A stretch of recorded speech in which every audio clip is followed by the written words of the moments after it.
Gaslighting. You know something happened, you remember it clearly, but the person you're talking to is telling you it didn't happen that way. Not aggressively, calmly, with certainty, and they're adding details you don't remember, speaking like they're confused about why you're confused, and suddenly you're second-guessing yourself. Did it happen the way you thought? Are you remembering wrong? This slow, creeping doubt about your own memory and perception is gaslighting. The name comes from the 1944 film Gaslight, where a husband manipulates his wife into believing she's going insane by making small changes to their environment, dimming the lights, moving objects, and then denying it happened. The psychological mechanism is simple. Humans are social creatures, and we constantly calibrate our reality against other people. When someone we trust confidently contradicts our memory, it creates cognitive dissonance. Your brain tries to resolve it by assuming the other person knows something you don't. You doubt yourself instead of doubting them. The manipulator isn't always aware they're doing it,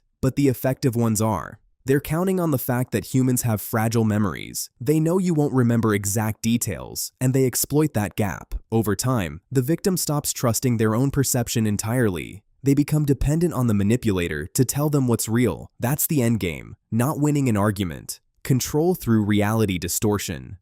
Intermittent reinforcement. You're waiting for a text back from someone. Sometimes they respond in minutes. Sometimes you wait hours. Sometimes a whole day passes and they go silent. And then suddenly they're back, and they're warm and engaging and exactly what you needed. But you never know which version you're going to get. So you keep checking, you keep hoping. Your brain is literally addicted. This is intermittent reinforcement, a reward that doesn't come every time. It comes unpredictably, and that unpredictability is more powerful than consistent rewards. This is so well established in psychology that it has a name: the variable ratio schedule of reinforcement.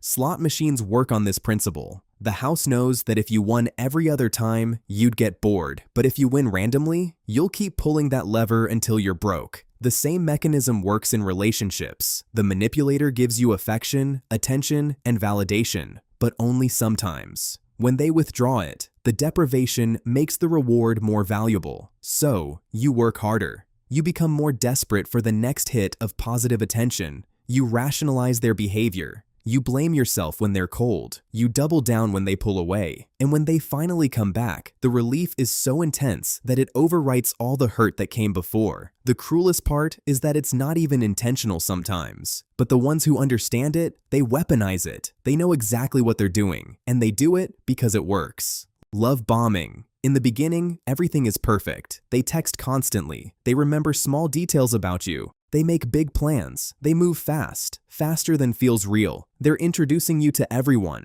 They're talking about a future with you. They're giving you gifts, compliments, all of it. It's intoxicating. You feel like you've never been loved this much, like you found your person. And then, almost imperceptibly, it starts to shift. The intensity doesn't die immediately, but it changes. The constant messages become occasional. The plans get smaller or get canceled. The gifts stop. And now, after the high, the drop feels like a cliff. You're confused because nothing's wrong, but something's wrong. You start trying harder to get back to that initial intensity. You become anxious. You start molding yourself to what you think they want. You make excuses for their withdrawal. You blame yourself. This is love bombing, and it's not about love at all. It's about creating a trauma bond. The intense high followed by withdrawal creates the same neural pattern as addiction. The manipulator knows this. The early intensity isn't a genuine connection. It's a hook. Once you're addicted to the feeling of being loved that way, you'll accept the withdrawal cycles that follow. You'll chase that initial high. You'll stay. The crazy part is how fast it works. It doesn't take months, weeks sometimes. Your brain doesn't know the difference between a genuine connection and a well-executed performance. By the time you realize what happened, you're already dependent on the cycle.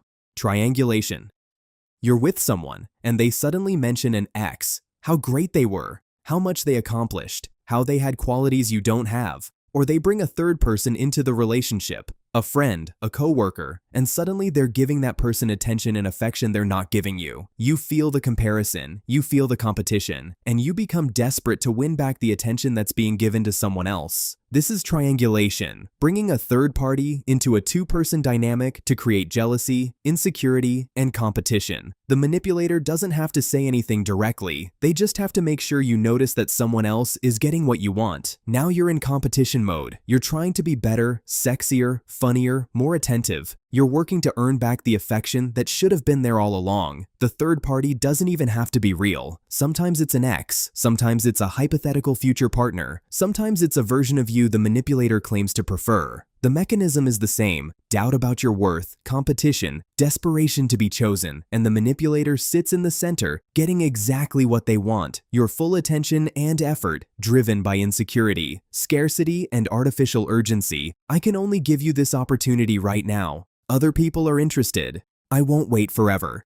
You need to decide today. The pressure is artificial, but it feels real, and it's designed to shut down your rational thinking. When you feel rushed, you don't negotiate, you don't ask questions, you don't think clearly, you just say yes to avoid losing the thing that's being taken away. This is scarcity manipulation, and it exploits a basic human fear: missing out. Your brain is wired to prioritize avoiding loss over gaining something. If you think something is being taken away, you'll move faster to keep it than you would to gain something new. Manipulators use this. They create artificial deadlines. They imply other people are interested. They make themselves seem less available. And suddenly you're acting from a place of panic rather than clarity. The scarcity isn't real, the urgency isn't real, but your response is. And that response is exactly what the manipulator wanted. You've decided under pressure that you wouldn't have made with time and space to think clearly. Projection and deflection. You confront someone about something they did, and instead of addressing it, they flip it. Well, you're the manipulative one. You're the problem. You always do this. Suddenly, you're on the defensive, explaining yourself when you came in with a legitimate concern. And by the end of the conversation, you've forgotten what you were even upset about. They've successfully made you feel guilty instead. This is projection and deflection working together. Projection is when someone attributes their own behavior to you. You're so controlling, when they're the controlling one. Deflection is when someone redirects blame away from themselves. They don't deny the behavior, they just make it your fault, or they bring up something you did months ago, and now you're both fighting about that instead of the original issue. The effect is that the manipulator never has to be accountable. They're never in the wrong. There's always someone else to blame, or some other incident to point to. You exhaust yourself trying to prove your innocence, while they never have to prove theirs. The conversation never resolves the actual issue. It just leaves you feeling guilty and confused. Isolation and separation.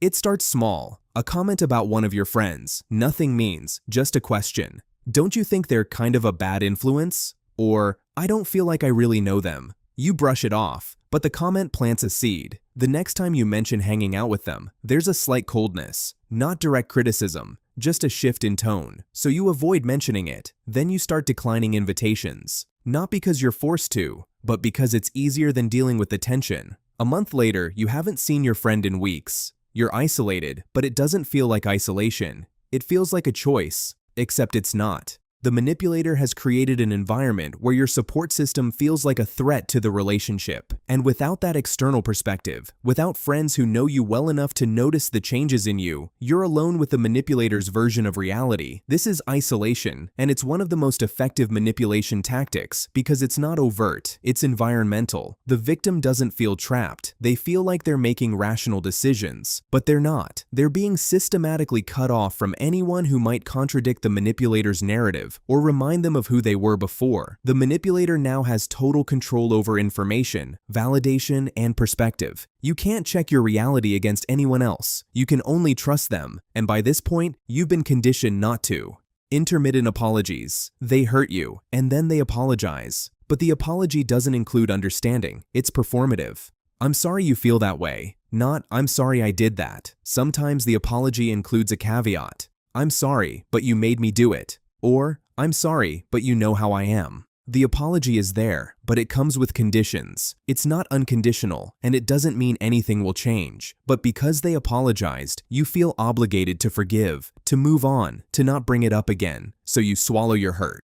You accept the fake apology, and when they hurt you the same way again, you're confused because they already apologized for this. But the apology was never actually about taking responsibility. It was about getting you to drop the issue. This is a weaponized apology. It looks like accountability, but it's just a tactic to avoid consequences, and it's particularly effective because you want to believe it. You want to believe that when someone says, "I'm sorry," they mean it. You want to believe that saying sorry is the same as change, but it's not. An apology without change is just manipulation with better PR.